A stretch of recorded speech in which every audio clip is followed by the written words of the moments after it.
বৃহস্পতিবার বিশ্বজুড়ে পালিত হল আন্তর্জাতিক শ্রমিক দিবস। অসংগঠিত শ্রমজীবী মানুষের ন্যায্য অধিকার তথা শ্রমিক শ্রেণীর বিভিন্ন দাবি দেওয়া সংক্রান্ত বিষয়ে সংগঠিত ও ঐক্যবদ্ধ আন্দোলনে শান দেবার দিন এটি।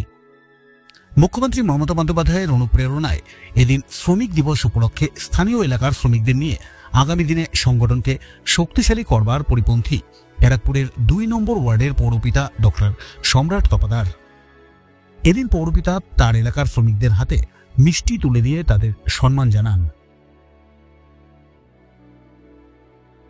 অসংগঠিত যারা শ্রমিকরা আছেন তাদের সংগঠিত করার যে লড়াই, আমরা বারবার সেই লড়াই আমাদের জননেত্রী মমতা বন্দ্যোপাধ্যায় এবং আমাদের নেতা অভিষেক বন্দ্যোপাধ্যায়ের নেতৃত্বে আমরা বারবারই অসংগঠিত শ্রমিকদের লড়াই, তাদের প্রাপ্য মর্যাদা, সামাজিক প্রতিষ্ঠাতা, আমরা এই লড়াই দীর্ঘদিনের লড়াই, সেই লড়াই এখনও আমরা চালিয়ে যাচ্ছি।